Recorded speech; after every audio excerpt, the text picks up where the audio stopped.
At often this point in sort of message like this, it can kind of get to this point where, okay, let's kind of amp ourselves up, get kind of the rah-rah going on, right? It's the NFL season starts today. It's kind of like the pregame sort of huddle. Everyone's kind of jumping up and down. Choose this day who you will serve, right?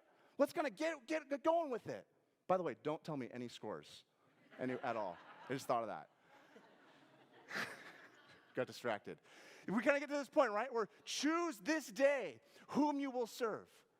And it's like, okay, we got to amp ourselves up. We got to kind of get the juices flowing, and we're going to leave this place, and we're going to choose. By golly, we're going to get it done. And I get, there's a place for that to a certain degree, more so in like sports. But with following Jesus in Christian discipleship, look at what the text says in Joshua 24, verse 23. Number 3, yield your hearts. Now then, said Joshua, throw away the foreign gods, we talked about that are among you, and yield your hearts to the Lord. What's Joshua saying here? It's not simply, okay, I got to muster up the strength, I got to make the grit and the determination to choose this day whom I will serve. Joshua also says, yield, slow down, surrender the deepest part of who you are to God. And let God do a transformative work from the inside out in your life. Don't try to do this thing by choosing with all the grit and the determination of your own strength. No, yield your heart to Jesus. Open yourself up to the transforming love of God in your life. Yield, slow down. It's a really interesting word in the original language. It is the idea, or can be the idea of surrender. Of saying, I do not have it within me.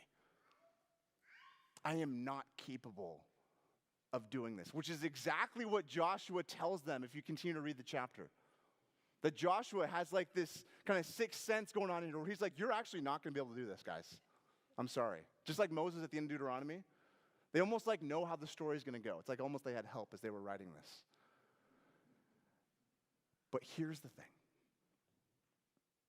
This idea of yielding your hearts to the Lord, if you really press in and think about it, it can actually be pretty scary.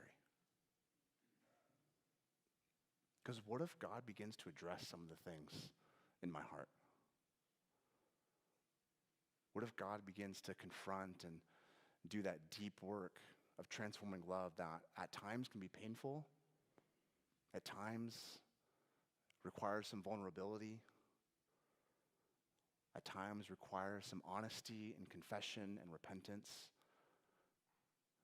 I think for many of us, we like agree with this idea, yes, surrender our hearts to Jesus. And on one level, yes, it's true and it's beautiful. And yes, the Spirit is so willing to do this work, but our schedules are full. We're too busy. We're too distracted.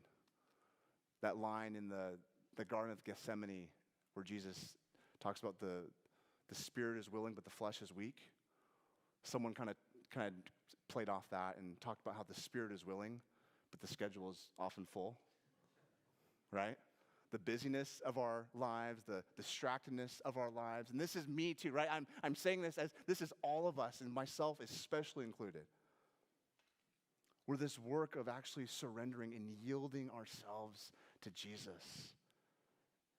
Yielding, just even in the concept of yielding, just implies at the very least slowing down. Slowing down to allow the transforming work of God's love to reach deep within us.